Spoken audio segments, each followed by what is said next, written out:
Raw took place tonight in Omaha, Nebraska.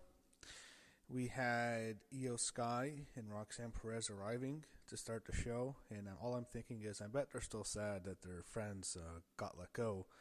Io's good friend Dakota Kai, her longtime partner in Damage Control, was let go this past Friday, as was Roxanne Perez's former tag team partner and real-life best friend, Cora Jade. So, you had Otis arriving, you had Rusev arriving, and Gunter, and then we start off with Jey Uso, and I immediately tune out. I don't give a shit. I hate this guy. I think he's horrible. I think Jey Uso sucks.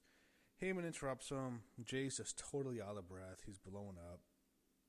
He sucks. Heyman's super animated. He wants a title shot for Seth Rollins, and Jay basically says it's going to be tonight, and he was allowed to choose a date. So on Raw, the main event was Jey Uso against Seth Rollins for the World Heavyweight Championship.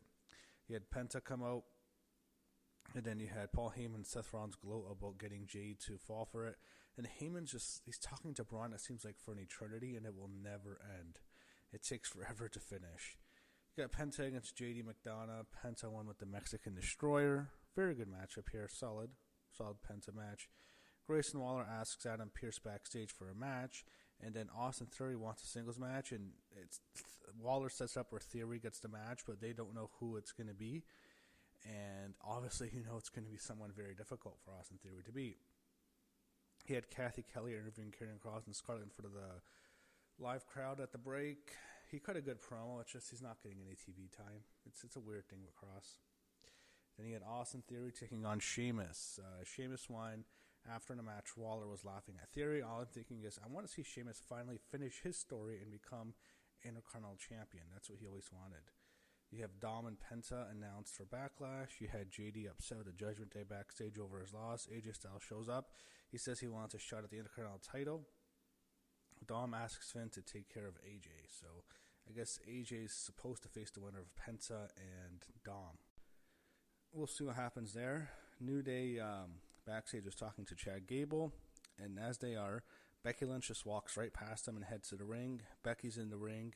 She calls Bayley garbage. She calls Lyra recycled. And she keeps repeating garbage over and over again. And then Lyra comes out and cuts a promo that some people liked. I didn't. I thought it was pretty bad. They brawl until Becky eventually gets laid out with the Nightwing. So it's obvious Becky's winning the match at Backlash. Roxanne Perez is out next. She cuts a promo on Omaha. And then she's out for a match with Io Sky.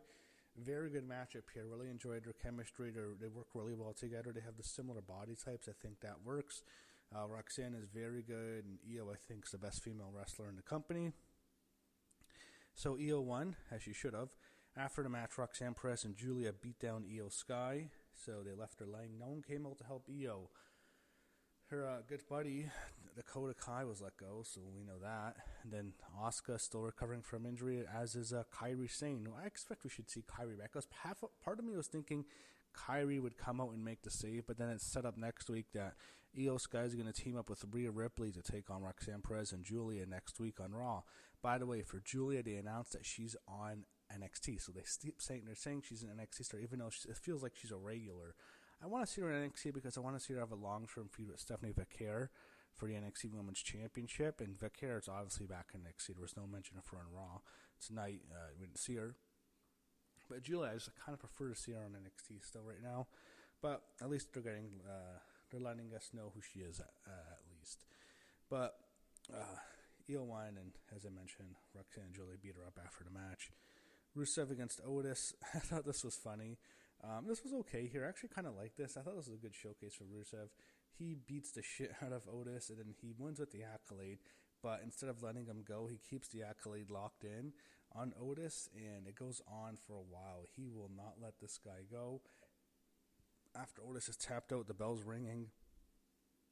A female referee's trying to get him off of him, and then Tozawa stands up to him, and Rusev backs away from Tozawa. Yeah, that's going to happen. They're all checking on Otis.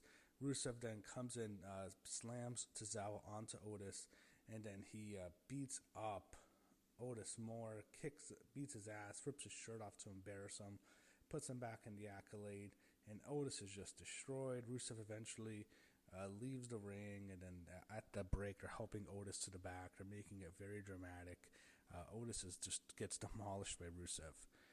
You had Adam Pearce later welcoming Pat McAfee to the ring, and then Gunther comes out. He was welcomed as well. This was a very good promo. So Pat really ripped into Gunther. He really pandered to the crowd at first. He talked about how great Omaha is. He brought up the the Nebraska Cornhuskers head coach and a couple players who were with him, and they pointed him out, and he put over Omaha Steaks, really putting over the city as much as he can. The only thing I know, I think what makes Omaha most famous, what people think of it, is Peyton Manning used to always yell Omaha before he'd use Omaha to call a play. It would always be Omaha, but I don't know. I thought he'd mention that. But I thought Pat was good here, and he ripped into Gunther by saying that Gunther is soft. He took him lightly. He took Sami Zayn lightly last year at WrestleMania. He took Jey Uso lightly this year at WrestleMania. Don't remind me of that match, please. Oh, why do I have to mention Jey Uso? I hate hearing his name. He has go-away heat with me. But and he's saying Gunther's gone soft. Gunther rips into McAfee. He says that he is going to destroy him. He's going to leave him laying. He's going to crush him, and he's very serious. Gunther cuts a very good promo here. And you know what? They did a very good job of building up this match. I'm not a huge fan of it. Do I really want to see Gunther against Pat McAfee at Backlash? No, not really. I don't want to see this match that much. But they did a very good job of selling the match. Can't deny that. Then we had highlights. They showed us highlights of John Cena Randy Orton match. The one they showed us tonight was Breaking Point 2009, the I Quit match in which John Cena won. I remember watching that. Not one of my favorites of theirs. I don't think they had a lot of great matches. I don't think they had good chemistry. Interesting. I think they've shown only the matches Cena's won. Last week, I think they showed the SummerSlam match in 2007. And that Cena one this time was Breaking Point 2009. Cena also won. They didn't show an Orton one yet. Maybe, I guess they can just show it on SmackDown. Not a big deal. But then we get to the main event. World Heavyweight Championship on the line. Jey Uso defends his title against Seth Rollins alongside Paul Heyman and Braun Breaker. So I'm not going to lie. As much as I don't like Jey, this match was very entertaining. I thought Jey still was terrible in the match. He's out of place multiple times. He looks so clunky. His spear he has the worst spear in the history of the wrestling business. I've never seen a wrestler have a worse spear than Jey Uso. It's not even close. This is the same show that Braun Breaker is on, and his cousin Roman Reigns gives a great spear. You have Goldberg, Edge, all give great spears. There's more I can think of. Rhino with the Gore. Jey Uso has the ugliest looking spear. It's like a shoulder block. That's how it looks like. It's so unimpressive. It looks like shit. Why can't they just tell him just hit a super kick? All he does is super kicks. His super kicks look like shit. His spears look like shit. Even his splash now looks like shit. Everything Jey Uso does sucks. And this match was not. It was good, but it wasn't because of Jey Uso. Seth was very good here. I don't like Seth's character, but again, I've always said he's a very good worker. They had a good back and forth, and then what happens is there's a lot of interference. First, Braun's interfering, and then Sami Zayn comes out. He attacks Braun, and he fights him off. And then Braun, however, spears Sami, and they're selling the thing that Sami still has bad ribs. And then they had Jey Uso look over Sami on the outside, and Braun hit Jey Uso with a spear. So stupid babyface, as he's in the world title matches on the outside, looking for his friend who is trying to fight for him. And then Seth curbs onto Jey. It looks like it's over. Seth might win the belt here. All I'm thinking is why they mentioned Logan Paul's in the building tonight, but he never came out. But then CM Punk makes his big return. He comes out with a chair, hits Braun with the chair, then hits Rollins with the chair. It's a DQ. So Seth technically wins, but Jey keeps the belt. Punk, Jey, and Sami stand tall in the ring as Seth Rollins and Braun Breaker with Paul Heyman retreat. And that's how Raw ended, with Punk making his big return. I thought, where is Logan Paul? Why didn't they mention Logan Paul? They said he's in the building, but he never came out. I'm thinking, did they suddenly, during the show, decide to scrap Jey Uso and Logan Paul? We're getting that match. I don't mind seeing that match. But clearly they're building up to Seth beating Jey, which is eventually going to happen. I guess Jey and Logan can happen at Saturday night's main event, maybe. They can do it there. That might make more sense. I might think Logan can get a bigger rating. on TV. But I guess we'll get Jay and Logan, or maybe even save it for Money in the Bank. I doubtful. Probably at Saturday's main event. But Jey Uso's off Backlash, which is a good thing. He's probably the worst worker on the main roster right now. So anytime I don't have to watch a Jey Uso match, I don't have to see Yeet, I'm happy. But we got the matches set for Backlash. I thought the show overall was a much better show than last week. Last week I thought was a pretty shit show, I'm not going to lie. I thought it bounced back.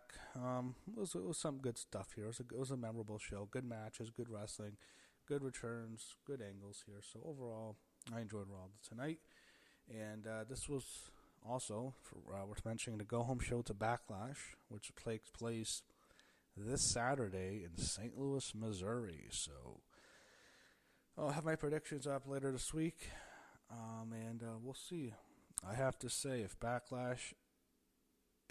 that main event with John Cena better not making me as sick as the match with Cody Rhodes did, because I'm still recovering. I'm a little bit better from my illness, but I'm still recovering. I haven't been feeling well. I got sick. I'm convinced that match made me sick because I was healthy going into it. I still feel a little sick. I'm recovering, and I'm not just saying that that I'm sick, disgusted. I was actually got really sick after that match. So I'm glad. I just hope Cena and Orton can be better than what we had. I know it's Cena's wash, but hopefully it's better. Anyway, that was Raw, and we'll see what happens on Backlash.